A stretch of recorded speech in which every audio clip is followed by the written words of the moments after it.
Hello and welcome back to the Daily Weekly Show. Now today we're doing another one of our content creator interviews, of course. I'm with Amelia today. Thank you so much for joining us. That's okay, thank you for having me. It's so great because, we've been trying to do it for a while and we finally managed. Well, yeah, for a busy schedule. We're both very busy people, so, but we finally got there and I can't wait to do it. So, you know how this works. I've just got a few questions, nothing too deep diving personal, but it'd be good to see what her take is on being a content creator and what her experiences are and things like that. So, are you ready? Yeah, go for it. So first of all, for those of the people at home who don't know you, just tell us a bit about yourself. So obviously my name's Amelia Holliday, hello. I'm 19 and I'm from Portsmouth, I guess, outside of Portsmouth. And I've been on YouTube and social media platforms since I was around about 14. I started off with having a blog, which I have now created into a more broader platform. I also have my YouTube channel, which I've had since September 2019. I'm looking at you, but you probably don't even know. And it's just kind of blossomed from there into something that I'm trying to do to help other people. I've gone through quite a lot of my life. There's a lot of things that have happened, and I feel like my personal experiences could potentially help someone. So it was as simple as that to start with, really. But obviously I've made so many incredible friends along the way. And it's just really nice because you can connect with so many different people as well. So yeah, it's what it is, isn't it? So you kind of touched upon it there, but how long would you say you've been creating content for? So the blogs that I used to do was when I was like shy Amelia, scared Amelia, and didn't want to say too much to everyone. So I had that back in 2014, and it was one of those Blogspot, Google platforms. Yeah. And then last year we updated the blog onto a more broader platform, so it's now got its own URL without any blogspot.com stuff in it, and obviously it runs alongside the YouTube channel, so any personal topics we talk about on my YouTube channel also go up on the blog, and it also goes up on my podcast now that I've just started. Very nice. Yes, I saw you started that. You better. Yeah, of course I did. Obviously. But yeah, it's just one of those things where it's trying to ensure that everyone's got a platform to be able to reach the content, because obviously you don't know what circumstances people are in. Like if they want to read something like that, they could either do it on the blog or they could do it on the YouTube channel or the podcast, whatever's easiest. So that's why I'm trying to hit all the platforms it's definitely in one burst. Yeah, it's a great way to kind of make things easier for your audience and reach new people as well. And it's the thing as well, so many people are so busy nowadays that they can't just go on YouTube and be like, right, gonna watch a YouTube video, because if you're on the train, the signal sometimes is horrendous. I think we all know that. So I was just kind of like, let's see how we can broaden it out to other people as well. So you've been doing it for a few years now, but why did you want to become a content creator? Wow, that's a weird one. Obviously I think everyone saw like when content creators started to get a bit bigger and in terms of how they help other people, but also I didn't have a lot of confidence. Like you met me, the first time you ever met me, I didn't say a lot to anyone. I just kind of sat there and was like, oh god, this is very awkward. I didn't like speaking to people, didn't like having to engage with other people, and I thought, this is getting ridiculous, because like my job was in retail and I'd be like, alright, scan your stuff, okay, yeah, see you later, bye. It was so like I didn't want to speak to anyone. So it was the case that I could use the platform, get good feedback, which is 99.9% of the time you get really good feedback, and then the other 1% you don't get great, but you kind of have to ignore it. So do you see yourself as an influencer? I don't. I hate the term influencer. I really hate that term. People only get influenced by what they want to take in from your platform. Like they're never going to 100% agree with what you say, but I hate the term influencer. I'd much prefer content creator or something more casual. I'm at the end of the day, I'm only a normal person, sat in my room filming videos and chatting to myself like a little weirdo. It's nothing too special. So probably not. No. And you're kind of growing. As you said, you're trying out these different things with the podcast and the YouTube and the blog. So where do you see your brand going? Brand. Yeah. I like that term. Oh, where do you see the brand? I don't really know.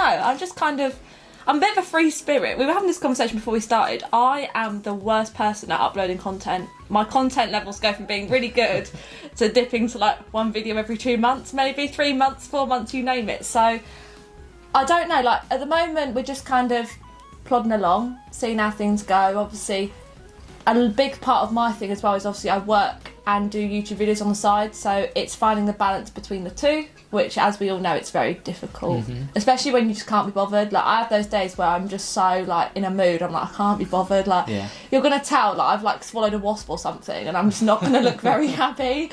Do you know what I mean? Like, you can be sat and I'm like, I really don't want to sit here and look all happy clappy, like my life is great. It's not, like, you know, everyone has their ups and downs, and I don't want to be fake with people. I think that's the big important thing of my brand, is I don't want to be fake and be like, because you know where you've got like the growing, this is going to sound really like slaggy offy, but it's not. But my point is, with the bigger YouTubers nowadays and with the bigger content creators, they're very like, my life is great, my life is grand, look at what I've got. And I'm thinking to myself, you might be real in that sense, but you're not being real with what's going on behind the scenes. Like, you're only showing people what you want to see, and sometimes with your audience you need to be real with them a bit. So yeah, I just wouldn't be fake. No point, because then you're just pretending all the time. And well, that's the thing, why should you pretend? Like, if you genuinely enjoy doing YouTube videos, you shouldn't like be uploading 7 million times during December just because, you know, AdSense and whatever else is up. Like, I don't agree with that at all. Like, just keep doing your normal schedule. Like, what's the problem? So, you know, everyone has their ups and downs, as you said. What would you say has been your biggest struggle as a content creator?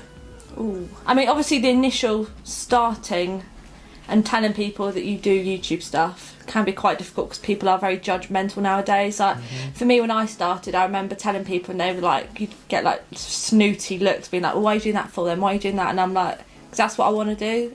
Like, that's how I want to build my confidence up.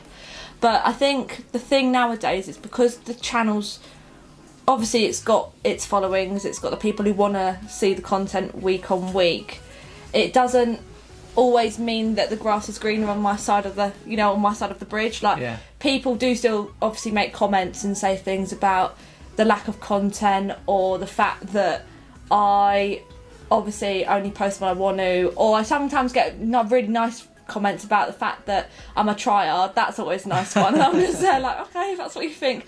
But you do get so many negative responses of people, and the only way I can see it nowadays is it that you're jealous that you're too scared to do what I'm doing, which is probably the case. But I'm not going to let it stop me. Like, I've had so many negative ups and downs with it that I'm just like, what's the point? Like, if you don't like what I do, you know where the door is. You can go away and leave me alone and leave me to it, you know? It's one less person messaging me while I'm trying to film a video, and I'm like, it's going big, and I'm like, for God's sake, are you being serious? Like, yeah, I think, you know, not everyone's going to like everything, but I think people are more vocal about things they don't like than what they do like. Yeah, exactly. And that just causes, it's unnecessary. But also, in a day in society when you're trying to support one another, and it's, oh, we need to be there for each other and all this, you're not. And obviously with Love Island coming out, obviously there's been a lot of posts about you've got to be kind in this world, like this, and all this, but people still aren't, because people would much rather see you fail than see you succeed. Yeah. And I think that's the problem. Obviously you can do really well and you can get really far in places on your own, and obviously you can meet up with people, have fun, make memories and whatever else, but it's the minute that you can show that, you know, you're enjoying where you're at in your life. Hello. People want to see you do well, but never better than them. It's the case though, isn't it? It's the fact they'd much rather see you in a really bad place, and they want to tell you things to make you question what you're doing. But if you said that to them, they'd be like, that's really harsh. Well, how is it? You know, I'm doing exactly what you're doing. So, apart from the negative side of things, what's been your favourite moment so far? See, I'm very, like, small-minded, I guess, in this. I obviously was really happy when I first hit, like, 100 subscribers on YouTube. Like, that was, like, one of the most happiest days of my life, because for me, obviously, I never even thought that, like, 10 people would even subscribe, and then to have, like, 100 people, like, tune into a video, I was like, okay, like, what's going on? Like, to start with, I thought someone was, like botting me or something. I was like, no, someone's got to be, like, having a laugh, like. And then, obviously, as the followers have kind of built up and that they're kind of steady as to where they are at the moment, I'm kind of just quite happy floating. You know, where some people have a really big rise to success, I wouldn't want that, I don't think, because you can't really plan for it. Like, it's that case of the minute it happens and obviously you get noticed and your channel gets 10k views or 10k subs or whatever, it's just working out how you're going to plan to be able to manage that in your own life. So I quite like floating along at the moment and just enjoying the fact that people enjoy my videos, people relate to my videos, people will message me and say, oh, you know, that podcast you uploaded or that blog post, it's really helped me, like, I really can't thank you enough. That's the kind of response I prefer at the moment. Yeah, no, I get that. I'm not about numbers all the time. I do like the nice comments. Yeah. Yeah, there's more to life than just looking at the numbers, and sometimes, you know, if you're always focused on the numbers, then it's going to do more harm than good. But also, it takes away the enjoyment. Yeah, if that's your only focus, Yeah, if you're only working to build the numbers, you know, I think you're doing it for the wrong reasons. But it's also those people on Instagram, and I have to say this, you know, when they message you, they go, "Oh, I can really help your SEO if you pay me like $10," and I'm like, "No, please, can you just go away?" I have a lot of fun when I get those messages. Do you? I've read those conversations. They are pretty funny. Yeah, it's like, let me consult my financial advisor. You know, I don't need what you're paying me to do. I know how to do it. Yeah, so we do get a fair few of those. It does make me laugh though, because I'm just there like, you have absolutely no clue. They're not even following you, right? And they're just like, "Oh yeah, do you want to pay $10 a week or whatever for me to get this up?" And I'm like, "No, please, just I've seen kindly go away." I've seen your work. It is really good, but you could do this. Do you know what I mean? It's just things like that, and they just make you laugh. So, as we're getting towards the end of the questions here, and this one's a bit, well, I've asked this for each person, and then everyone's kind of taken it in their own way. So, what does being a content creator mean to you? Ooh. Ooh. I don't know, I think to start with, being a content creator doesn't give you the right to say what the right way is in life. I think just because you have a following of however many, big or small, it doesn't give you the right to tell people that what they're doing is wrong in their life. I think having an open platform where you can allow people to message you and ask you your advice, but not say you have to do this, you have to do this. Yeah, it's quite helpful because there's like an outsider opinion on a situation, but also I think sharing your experiences and being as down to earth as possible. Like I said to you, I'm not going to be someone who's going to be fake and tell you that the grass is greener and life's fantabby-dozy, because it's not. But it's the case of knowing what's wrong in your life and knowing how you can tell people like how to change that. If life's bad, like if you feel like your life is honestly awful and you want to make a change to it, go for it.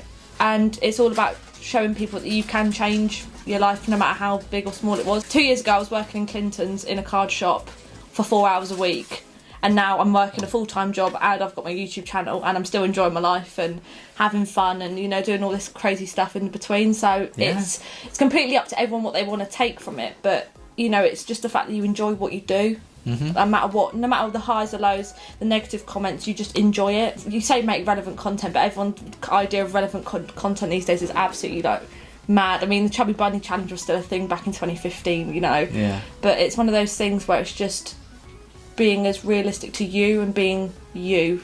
Don't be Sarah down the street, you know, be yourself. Yeah. And let people see who you are as a person. Definitely. I think that's the most important thing. Yeah. And just to wrap up from the questions here, are you working on anything exciting at the moment? Maybe I am, Bradley. Maybe she is. I'm up to many things every now and again. But yeah, it's, well, end of August. End of August. End of August, there you go. Something coming very soon. Yeah. So that is all the questions I have for you today. I feel like I've been grilled. I really do. My brain has been completely fried. I'm not the brightest spark on the planet half the time anyway, and I'm thinking, oh god, no, more questions. So thank you for taking part in that. Thank you for having me again. It was really nice to hear your side of things, and that is it. That is it. Thank you for watching.